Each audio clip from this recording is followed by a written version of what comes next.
वकील बहू। जनक पेशे से एक बहुत अच्छी वकील थी, लेकिन कहते हैं ना, बहू कितनी भी बड़ी तोप क्यों ना हो, सास के सामने तो भीगी बिल्ली ही होती है। अरे जनक, क्या बात है? आज रोटी नहीं मिली अभी तक। ये तेरा कोर्ट नहीं है जो आज फैसला ना हुआ तो कल की तारीख मिल जाए। रोटी तो रोज वक्त में चाहिए। हाँ। माँ जी, रोटी तो कब की बन गई। मैंने आपको कहा तो खाना खाने के लिए, आपने शायद सुना नहीं होगा। ओहो हो, जज नहीं हूं मैं तेरे कोर्ट की, सास हूं सास। कोई दलील फालतू की मत देना यहाँ। बहुत जानती हूं मैं इन वकीलों को। अपनी बात ऊपर रखने के लिए झूठ बोलने में जरा भी नहीं सोचते। तभी वहां जनक के ससुर आ जाते हैं। अरे भाग्यवान, क्यों बेचारे के काम को कोसती रहती है हमेशा। मैं भी तो था वहां जब ये आई थी तुझे रोटी खाने को बुलाने के लिए। सास को तो अब गुस्सा आ जाता है कि कैसे किसी ने बहू की साइड ले ली।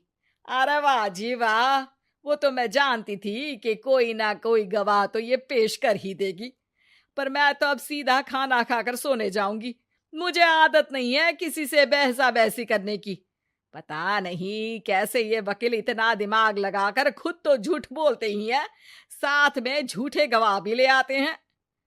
जनक को सास के ताने सुनने की अब आदत सी पड़ जाती है। एक दिन जनक वकील की ड्रेस पर काला कोट पहनकर कोर्ट के लिए निकल ही रही होती है कि अरे कहाँ चली काला कौवा बनकर? टोक दिया ना। अब कोर्ट तो वकील वाली ड्रेस पहनकर ही जाऊंगी ना। वाह भाई वाह, दामिनी तो मैंने भी देखी है। सन्नी पाजी ने ऐसा ही कोट पहना था और कहा था कि तारीख पर तारीख, तारीख पर तारीख। मतलब कि कोई बात करनी है तो बोलिए, वरना वक्त नहीं है मेरे पास खराब करने के लिए। अरे पता नहीं तुझ में क्या देखा मेरे बेटे ने, सारा दिन वकीलों वाली बहस करती है, भोली भाली सास के साथ।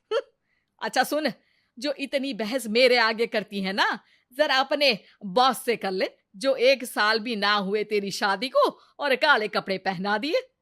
अंदर जा और लाल कोट पहन कर आ, पता तो चले कि नई नवेली शादी हुई है। अरे माँ जी, कोर्ट में मेरा बॉस क्या करेगा? ये तो पूरे देश की ड्रेस है वकीलों के लिए। लेकिन सास तो ठहरी सास। अच्छा, तो कोई जरूरत नहीं है 2-4 साल कोर्ट जाने की। शादी थोड़ी पुरानी हो जाए तब इजाजत दे दूंगी मैं तुझे काले कपड़े पहनने की। अब क्या था, मन मारकर जनक को लाल रंग का कोट पहनकर कोर्ट जाना पड़ता है। उसके जाने के बाद आहा, बढ़िया, ये पूरे देश की ड्रेस की बात करने वाली।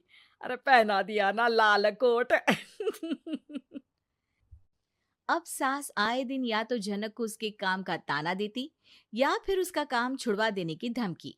तंग आकर एक दिन जनक पति से कहती है, मैं सोच रही हूँ कि कोर्ट जाना बंद ही कर दूं।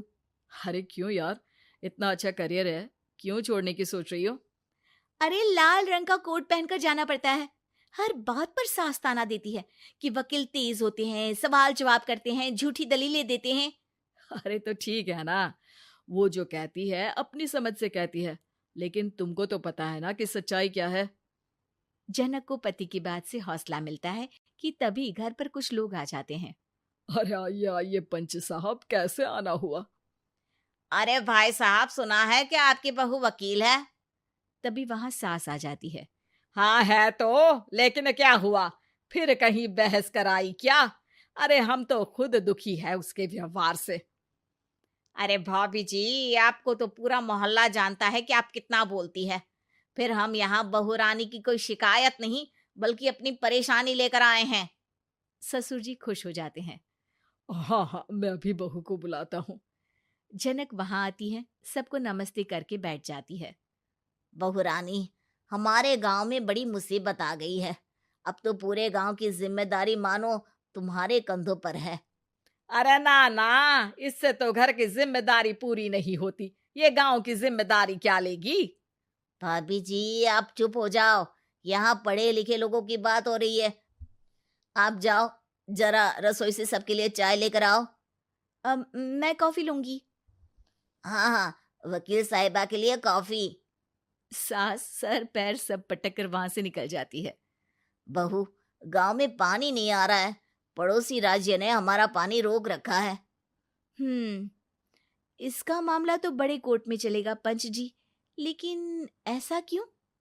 वो राज्य हम लोगों से पानी के पैसे मांग रहा है। अब आधे गांव में पानी की सप्लाई खत्म हो गई है बहुरानी।